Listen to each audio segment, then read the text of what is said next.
Hi everybody, this is Gaz. This is my recipe for deep fried stuffed chicken thighs. What you see here is a bag of 3 thighs.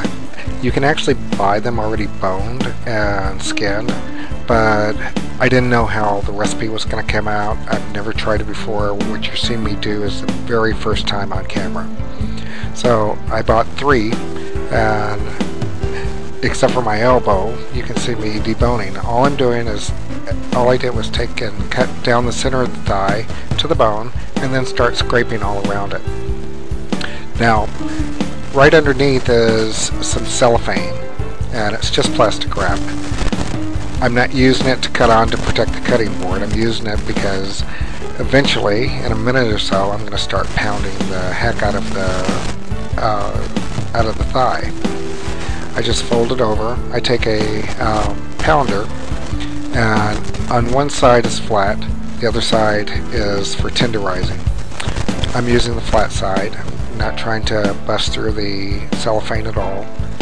And I've edited this. I actually spent probably about 5 minutes pounding it flat. Here you see me taking it out, turn it over, and pounding it some more because it wasn't getting as flat as I needed. Now, once it's actually flat, it doesn't take very long to cook at all.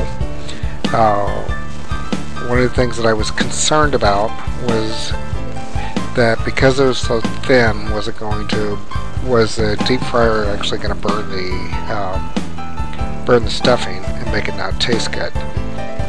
You'll see later that it does it really, really well. So after pounding it for a while, I go to get some stuffing. At this point, I realize after stuffing, there's Pappy's. Pappy's is the absolute best flavoring for chicken. There's the stuffing, and I realize, okay, now I can't actually stuff it with dry stuffing, so I've got to make some. Making stovetop stuffing, I think the box cost me like $1.89. It takes about 3 or 4 minutes. So I stopped the video camera for 4 minutes, boiled some water, threw it in there, and that's what you come up with. If you've never made stovetop stuffing, it's very, very easy. Chicken didn't dry out. So I take the Pappy's, and it's a big, big container, but get it. You'll use it all the time. What I'm doing is not sprinkling lightly. I'm actually coating the chicken thigh only on one side, the side that the stuffing is going in. What you see here is string. I'm using twine because the chicken thigh is going to be small and it's going to be hard to stay wrapped around. After I did this once, I realized that I probably could have dispensed with the twine. It just seemed like a good idea when it was in my head.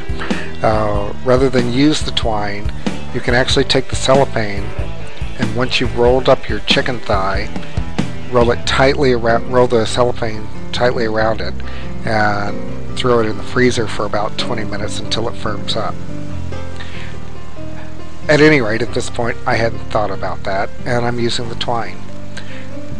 You'll notice that I did not season on the outside of the thigh. The reason why I didn't season on the outside of the thigh is because once most spices actually hit grease and high temperatures, they lose their seasoning anyway, unless we're really just talking about salt and pepper. But inside the thigh, it just gets warm and the seasonings actually spread through the stuffing. So I'm taking a spoonful of, actually about half a spoonful of stuffing, and I'm getting ready to just roll the meat around it. If you can roll it very tightly, that's good, but the fact is you don't get those nice looking thighs like that with only just a little bit of stuffing. So you just roll it until it meets the other side, and then what I do is wrap it. You'll notice that you can see the stuffing coming out. Don't worry about that. When when the actual stuffed thigh meets the grease, if the grease is warm enough, it's just going to crisp it all up. So at this point, I'm going to wrap them in string and keep them just to keep them rolled and tight. Now you're not gonna deep fry the string. I actually thought about that. Remember, I haven't tried this before the first time you see it, but I actually thought about it. What I wound up doing is, after I got it all wrapped up, I realized that probably the best way to do this was to firm up the thighs in the freezer for about 20 minutes. I think they were in there for about 20 minutes or 30 minutes. They were never in there long enough to freeze, though. Just get firm. So at this point, I moved over to the other side of the counter, and I'm going to make an egg wash, getting an egg and some milk. Egg wash is very simple if you've never made it. You just crack an egg and you put a quarter to a half cup of milk or water or buttermilk if you want. I use regular whole milk because it's thicker, and plus I really like whole milk. For the last 10 years or so, I've had to drink skim milk because somebody else just wanted me to do that. But now that I'm on my own, I love the real milk.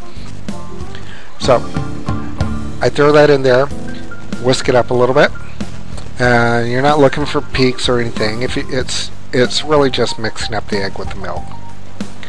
The next thing that I'm going to do is go get some flour. Now remember what I told you about when spices actually meet hot grease, you lose the spiciness. At this point, I'm only using flour, just flour. All the spices are already built into the dish. I've already built it. I'm going to take off the string. They've been sitting in the freezer for about half an hour. Remember, they're not frozen. However, you can make them a day ahead and actually freeze them, because the meat is so thin that after being pounded that it's going to fry very quickly. So all I do is dredge it in the egg wash, then dredge it in flour. Now it's ready to meet the deep fryer. I bought this deep fryer at Lowe's for I guess about $60–70, and it works really well. Temperature's at 350, and the time is actually irrelevant. After 10 minutes in there, I take it out, and I couldn't believe how good it looked.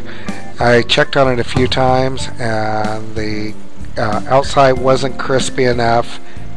Finally, after 10 minutes, and really this depends on how well your deep fryer is, it was nice and brown and crispy.